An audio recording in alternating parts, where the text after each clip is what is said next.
Implanting chips in the brain, the end of humanity as we know it.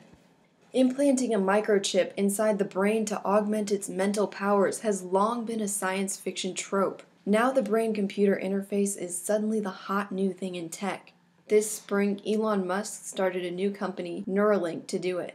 Facebook, at its Fate Developers Conference, showed a video of an ALS patient typing with her brain. But earlier to the game was Brian Johnson, an entrepreneur who in 2013 made a bundle by selling his company Braintree to PayPal for $800 million. Last year he used $100 million of that to start Kernel, a company that is exploring how to build and implant chips into the skulls of those with some form of neurological disease and dysfunction to reprogram their neural networks to restore some of their lost abilities.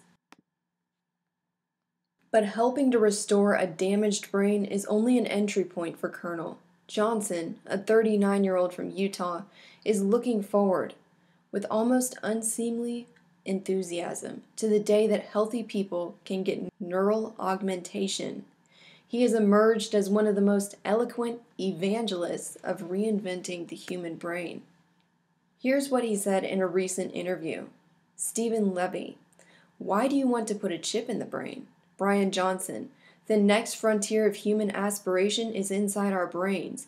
We currently understand the world through our sensory mechanisms, and we will find thousands or millions of Everests as we unlock our brains. We've run out of Everests, and now we have to make them up? He says, I look at the current set of things that I could potentially do, and I would like more options. These are the things you would like to do, but you feel constrained because your brain isn't powerful enough? Yes, I feel constrained in my current configuration, in my ability to process information, to remember it, to consume it, to think about it, even my imagination, in my ability to contemplate things I'm unfamiliar with. I can only imagine things I'm familiar with. Couldn't some of these concerns be addressed by humans working in concert with machine intelligence without having to change our brains? Let me ask you this. What does the human race look like in 50 years or 100 years from now? What does it mean to be a human? That was his response. I don't know the answer. Maybe my brain's too small. Then he says humans currently reign supreme on planet Earth because we are the most powerful form of intelligence. So therefore we decide who we eat, who we have as pets, who we allow to go extinct, who is saved, who is neutered, who can reproduce. We are currently developing a new form of intelligence in the form of AI that is increasingly capable, whether it's conscious or not. For humans to be relevant in a matter of decades, there is no choice other than to unlock our brains and intervene in our cognitive evolution. If you try to imagine a world where we are happy 30, 40, 50 years from now, there is no version of that future where we have not been able to figure out how to read and write our neural code. This is a critical point. The interviewer says, but if some people raise their abilities by brain augmentation, wouldn't people who don't change be at a disadvantage? They might not be able to compete in education, in jobs, and even in cocktail conversation, so it really wouldn't be a choice, would it? Johnson responds, well, how do you feel about some people getting a private education and other people being stuck in inner city schools?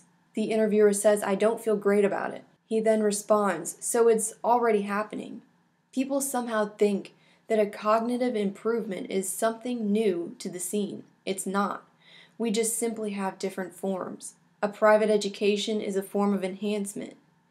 Humans always do whatever they can to maximize their well-being. If we simply add technology to the brain, it's a continuation of what humans have always done. Now my hope is that we can build technology that would be accessible for billions. But the point is, this is not a new problem. In my opinion, that's like comparing apples and oranges. This is completely different.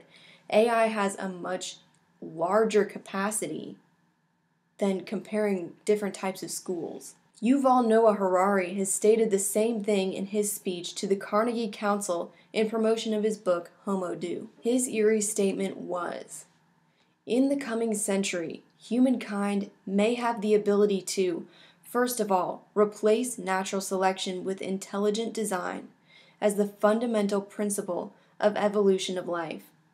Not the intelligent design of some god above the clouds, but our intelligent design will be the main driving force of the evolution of life. Second, we may gain the ability to create the first inorganic life forms after 4 billion years of organic evolution.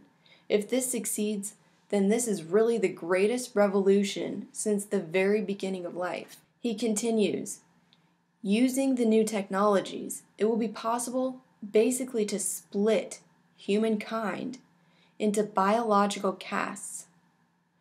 Once you open such a gap, it becomes almost impossible to close it." Another related danger is that even without bioengineering and things like that, we will see an extremely unequal society as elites and states lose their interest and lose their incentive to invest in the health, education, and welfare of the masses. The 19th and 20th centuries were the ages of the masses. The masses were the central force in politics and in society.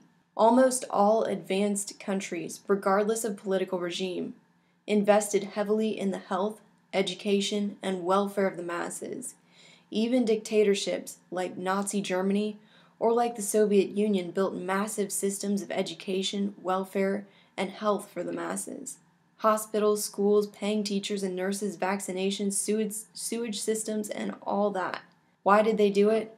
Not because Stalin and Hitler were nice people, but because they knew they needed the masses. Hitler and the Nazis knew perfectly well that if they wanted Germany to be a strong nation with a strong army and a strong economy, they needed millions of poor Germans to serve as soldiers in the army and as workers in the factories and offices, which is why they had a very good incentive to invest in their education and health. He concludes, "But we may be leaving the age of the masses. We may be entering a new era in which the masses are just not useful for anything. They will be transformed from the working class into what Yuval calls the useless class." This is the sick mentality behind the people creating these technologies. Back to Colonel Brian Johnson. He was asked, "Do you feel this is inevitable?" He says, "Unquestionably." So when is your best guess of when you might have a computer chip in your head? He says it depends on the type of technology, and it depends on whether nation states would allow an elective process, instead of me having to have the burden of some type of dysfunction or disease. So if I have a healthy brain, when could I get this? I would say within 9 to 10 years. But it seems to me that you're really talking about a pivot in human activity from a biological evolutionary pace into something which skyrockets it into a supercharged artificial evolution path that changes what human is. He says exactly, we are now in the era of self-directed evolution, genetically, biologically, neurologically, and physically. I'm just waiting for a nation state to raise its hand and say, "We are the home for human potential. Bring your technologies and let's do it."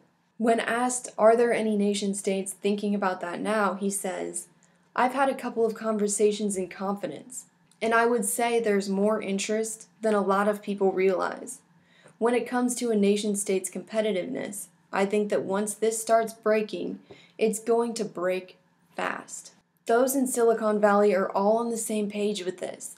Neuralink, Facebook, and Kernel are only a few of the many companies competing to see who's going to win the race towards creating these neural technologies. And this mind-altering technology has the capacity to change the world as we know it, as we've seen stated, and create a new class of humans who harbor the power of the chip. Thank you so much for watching. God bless and carry on.